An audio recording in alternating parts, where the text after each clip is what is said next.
First ever factory outlet Mukunda jewelleries Kukatpally Khammam Kothapet Somajiguda Hanamkonda and Suchitra. నమస్తే రమగారు. నమస్తే చే రమగారు, కర్మానుసారం మనం ఏది అనుభవించాలంటే అది అనుభవించి తీరాల్సింది, మంచి అయినా చెడైనా అనుకుంటాం కదా. చాలా పూజలు చేస్తారు, మంచిగా ఉంటారు, మంచి ఆలోచనలతో ఉంటారు, ఇతరులకి సహాయం చేస్తుంటారు. కానీ వాళ్ళకి కష్టాలు ఉంటాయి. ఎటువంటి పూజలు ఉండవు, పునస్కారాలు ఉండవు, వాళ్ళు ఇష్టం వచ్చి వ్యవహరిస్తూ ఉంటారు. వాళ్ళకి బాధలు కొంత తక్కువగా ఉన్నట్లు కొంతమందిని చూస్తే అనిపిస్తూ ఉంటుంది. ఈ క్వశ్చన్ ఎప్పుడు వస్తుంది కదండి, నేను ఎంతో పూజలు చేస్తున్నా అయినా కష్టాలు నాకే ఎందుకు వస్తున్నాయి అనే క్వశ్చన్ రేజ్ అవుతూనే ఉంటుంది. దీనికి ఏం చెప్తారు? ఎన్నిసార్లు చెప్తాము, ఎవరు చేసుకున్న కర్మ వాళ్ళు అనుభవించక తప్పదు. కర్మ అంటే ఇప్పుడు చేసిందే కాదు, మనం అంటే దీన్ని ప్రజలు ఒప్పుకోవాలి కదా. కిందటి జన్మ ఒకటి ఉంది, ఇప్పుడున్నాం, దీని తర్వాత ఇంకో జన్మ ఉంది. ఎప్పుడు కూడా కిందటి జన్మలో మనం చేసిన పాపాలు తాలూకు ఫలితాన్ని మనం నరకంలోకి వెళ్ళి మన ప్రేత శరీరం అక్కడ అనుభవించినప్పటికీ రుణశేషాలు, కర్మశేషం, రుణశేషం దాన్ని మనం ఇప్పుడు అనుభవించవలసే వస్తుంది. రుణాలు తీరకపోతే ఆ రుణాలన్నీ బాకీల కింద పరిణమించి అవి ఈ జన్మలో తీర్చుకోవాల్సి ఉంటాం.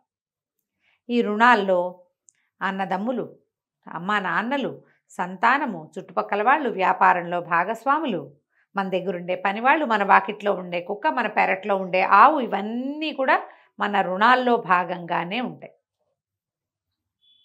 ఎవరో ఒకళ్ళు, మన తల్లే, మనమ్మే మన ఇంట్లో ఆవుగా పుట్టచ్చు, మనమే మన అమ్మ వాకిట్లో కుక్కగా పుట్టచ్చు, మన అమ్మ వాళ్ళ ఇంట్లోనో అమ్మమ్మ ఇంట్లోనో మేనమామ ఇంట్లోనో ఎలిగ్గా పుట్టచ్చు. మనం ఎలిగ్గా పుట్టాం, మన కర్మ అయితే ఎలుక వల్ల ఇబ్బంది పడ్డాం, మన మేనమామ కర్మ.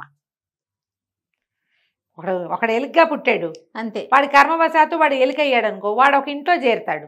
ఆ ఇంటి వాళ్ళకి వెన్న ఉంచడు, నెయ్యి ఉంచడు, పంచదార ఉంచడు, పాల డబ్బా ఉంచడు. వాడికి ఏమిటి, ఎలుక వల్ల బాధపడ్డాం, వాడి కర్మ. అంతే. ఇది మనం అర్థం చేసుకోవాలమ్మా. అర్థం చేసుకోకపోయినా జయ, వెళ్ళిపోయే వాటి వెనకాల పడి చూడద్దు. నువ్వేం చేయాలో అది చెయ్యి, సరైన పని చెయ్యి.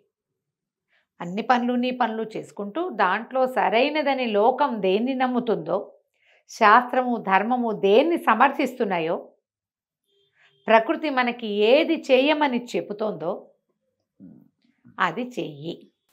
అంతే, చేసుకుంటూ వెళ్తే. ఇప్పుడు నువ్వు పూజ చేస్తున్నావు, ప్రత్యేకంగా గంటల తరబడి చేస్తావు, వాకిట్లో మొక్కకి నీళ్ళు పోయావు, పక్కింటి వాళ్ళకి ఏ సహాయము చేయవు, ఎవరితోటి మాట్లాడవు, పని మనిషికి పాపం శోష వచ్చి పడిపోయినా దాని మొహాన్ని నీళ్ళు పోయావు, చచ్చేలా పూజ చేస్తావు. మీ ఇంట్లో 10 ఏళ్ల పని పిల్లని పెట్టుకుని దాని చెంపల వాయగొడుకుతావు, చంటి పిల్లని. నా 10 ఏళ్ల పిల్లతో పనులు చేయించుకోవట్లేదమ్మా. మీ ఇంట్లో ఉంటే ఏమిటి, రోజు చెప్పని భోగు చేసి పెడతావు కృష్ణుడికి.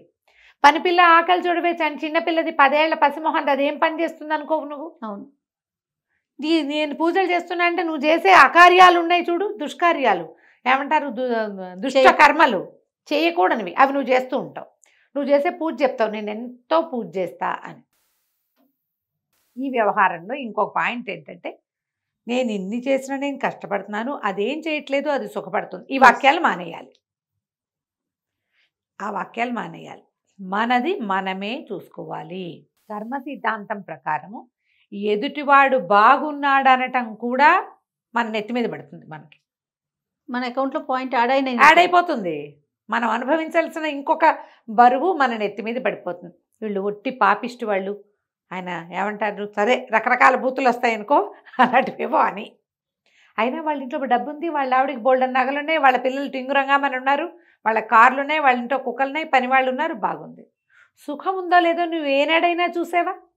నీకేం తెలుసు, వాళ్ళ కారు వాళ్ళ ఇది తెలుసు. ఆవిడకి ఏ చెప్పుకోలేని జబ్బు ఉందో, ఆయనకి ఏ చెప్పుకోలేని సమస్య ఉందో, ఆ పిల్లలతో వాళ్ళు ఏం పడుతున్నారో, వాళ్ళ ఇంట్లో వాళ్ళు ఏం మనల గుంతాలు పడుతున్నారో, భార్యాభర్తకి అసలు సంబంధం ఉందో లేదో, ఆయనకి ఇంకెవరితోటైనా ఉందేమో, ఆవిడేం ఊడపడుస్తుందో మనకు తెలియదు. మనకు కనపడేదేంటి, వాళ్ళది ఒక ఇల్లు, వాళ్ళకు 10 కార్లు, ఆవిడ ఒంటి నిండా బంగారం, ఎక్కడికి వచ్చినా హుందాగా పెద్దపట్టు చీర కట్టుకుని వజ్రాల నగలు పెట్టుకుని వస్తుంది ఆవిడ. ఆవిడ అనుభవించే హింస ఏమిటో మనకు తెలీదు. వాళ్ళు బాగున్నారని నువ్వు ఎట్లా చెప్తావు?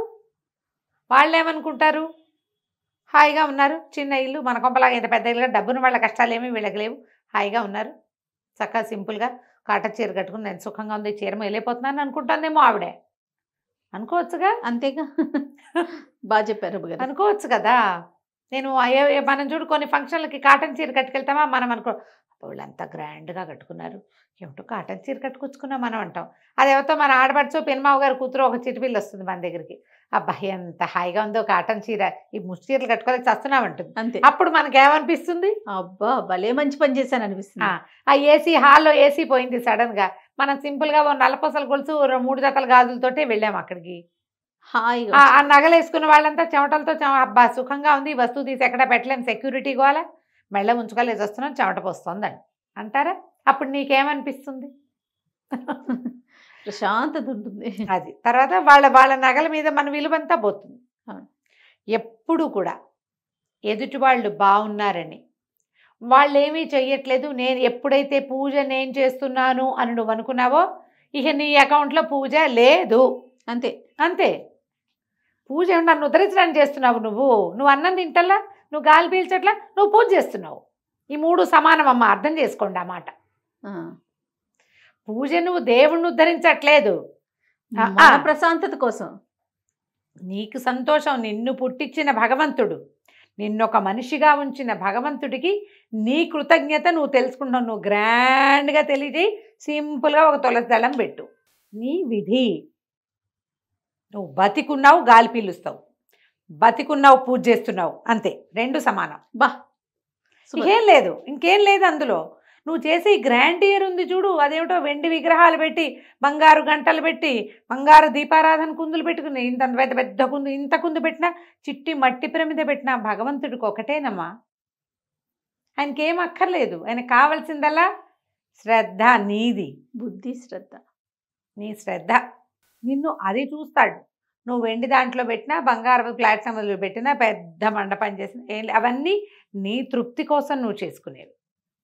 నేను ఇంత పూజ చేస్తున్నాను, నేను ఇన్ని పూజలు చేస్తున్నాను అన్నావా, నీ ఇన్ని మొత్తం 0 కింద కొట్టివేయబడుతుంది. దేవుడా ఇవాళ నేను ఇంత బాగా నీకోసం సంతోషంగా చేసుకోగలిగాను, నాకు బాగుందని నువ్వు ఆయనకు చెప్పుకో.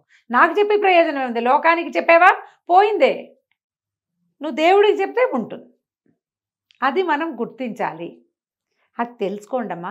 మీరు ఈ పిండి ప్రమిదలు, దాని మీద ముగ్గేయాలి, దాని కింద బియ్యం పోయాలి, ఏమీ లేవమ్మా. ఏది చేతొస్తే అది సన్నిధిలో దీపం, ఫలానా దేవాలయంలో దీపం, ఎంత కుదిరితే అంత పెట్టుకోండి, ఎంత చేయగలిగితే ఎంత.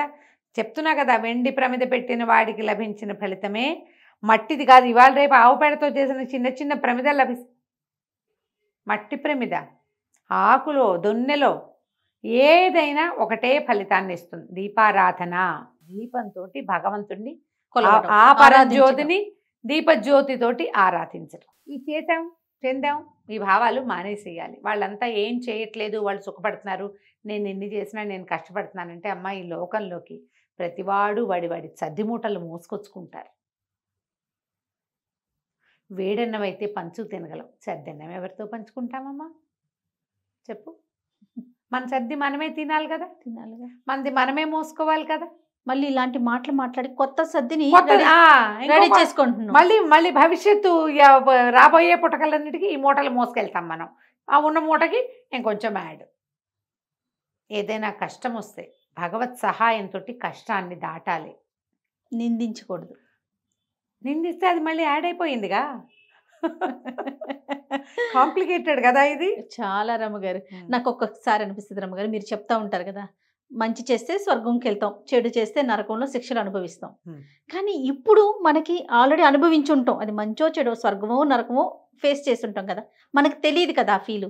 నిజంగా నరకంలో ఎలాంటి కష్టాలు ఉంటాయో మనిషి జన్మలో తెలిస్తే గనక, ఇప్పుడు అమ్మో ఆ రోజు నేను అన్ని దెబ్బలు తిన్నాను, లేకపోతే నూనెలో వేయించారు ఫర్ ఎగ్జాంపుల్, ఆ బాధ తెలిస్తే ఈ జన్మలో తప్పులు చేయమేమో అనిపిస్తుంది. అంటే వేయిస్తారు అని తెలుసు మనకి, ఏంటి వేయిస్తే ఎలా ఉంటుందో తెలియదు కదా.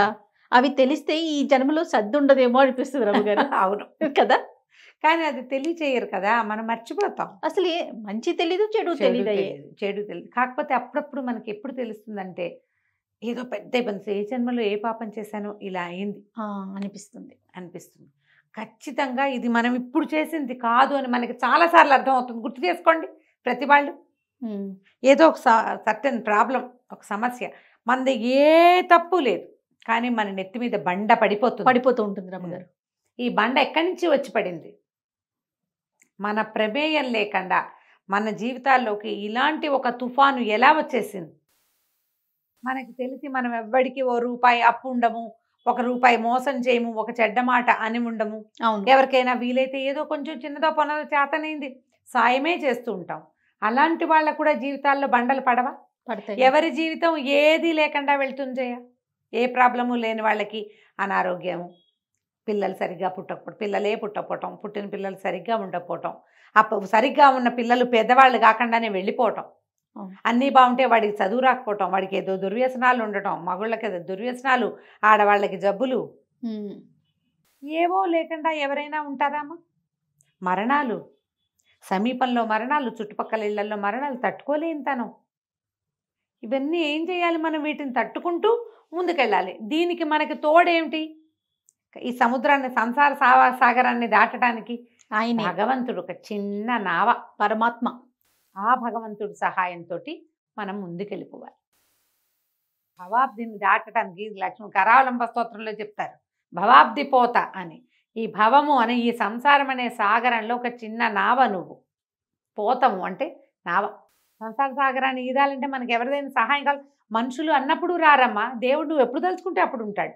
ఆయన ఉన్నాడని నీకు తెలుస్తుంది, చాలాసార్లు కనపడలేదనిపిస్తుంది, కానీ ఎప్పుడో ఒకప్పుడు ప్రతి వాళ్ళు తమ జీవితంలో తుఫాన్ ఎదుర్కొన్నట్టుగానే భగవంతుణ్ణి స్పర్శిస్తారా, స్పర్శించరా? దేవుడా ఈ బాధ పడలేని అనుకుంటాం. ఆ బాధ తీరినాడు అది దేవుడే చేశాడని మనం అనుకుంటున్నామా? అనుకోవాలి. భగవంతుడిలాగా వచ్చాడు, దేవుడిలాగా వచ్చాడు, దైవం మానుష రూపేణ అలా చెప్పుకుంటాం. అవును, అదే కదా. నువ్వు పట్టుకో, సహాయం చేస్తాడు. నువ్వు పట్టుకోలేదు, ఈదుకో, ఇత్తూ ఉండు, ఈదుకుంటూ ఉంటావు. ఎప్పటికి నువ్వు తీరం చేరాలని మనం ఇక్కడ రాసుకొచ్చామో అక్కడికి తీరం చేరుతావు. ఈ తీరం చేరే సమయంలో ఏదైనా ఒక భగవన్నామమో భగవత్ సహాయమో తీసుకుంటే మనకి కనపడని, మనని నడిపించే ప్రచోదన శక్తి ఏదైతే ఉందో అది మనతోటే ఉంటుంది. అది మన కర్మబంధాల కంటే బలమైంది. మనం ఆయన్ని పట్టుకుంటే ఈ కర్మలు పెద్దది అట్లా అట్లా అట్లా అట్లా చిన్నదైపోతుంది. లేదా ఈ పెద్దదాన్ని మోసే ధైర్యము, శక్తి మనకు వస్తాయి. ఇది తప్పదమ్మా, దీంట్లోంచి బయటపడలేకపోతాము. మీరు ఇప్పుడు నేను చెప్పినవన్నీ మీ అందరికీ తెలుసు, కానీ ఏదైనా కష్టం రాగానే మనం దేవుణ్ణి నిందిస్తాం, దేవుణ్ణి వదిలేస్తారు కొంతమంది. అవును, నిన్ను నువ్వు వదిలేసుకోవటమే. దేవుణ్ణి వదిలేయటం అంటే వాడు ఎవరినో వదిలేయటం, ఆయన ఎవరో తెలియదు నీకు. నిన్ను నువ్వు వదిలేసుకోవటం, ఆ నిన్ను నువ్వు వదిలిపెట్టుకోవద్దు. నిన్ను నువ్వు పట్టుకోవాలంటే భగవంతుణ్ణి పట్టుకోవాలి. పట్టుకొని కర్మల్లోంచి మనం బయటపడగలుగుతాం. ఒకేసారి కనిపించదు, చాలా కొద్దిసార్లు మనకి చటుక్కున మీదకి వచ్చిన స్కైలాబ్ పక్కే తప్పిపోతుంది, చాలా కొద్దిసార్లు. మిగిలిన సార్లు అది మన దున్నేసి వెళ్ళిపోతుంది. మనం మళ్ళీ ఇదంతా సమీకరించుకుని మన సర్వశక్తులు ఒక దరి చేర్చుకోవడానికి మనకు సమయం పడుతుంది. ఆ సమయంలో మన వెనకాలన్న అదృశ్య శక్తికి దండం పెట్టుకుంటూ ఆయన సహాయాన్ని అర్థిస్తూ ముందుకెళ్ళిపోవాలి. కర్మలు తప్పవు, కర్మని అనుభవించడం కూడా తప్పనే తప్పదు. రైట్. నమస్తే. నమస్తే.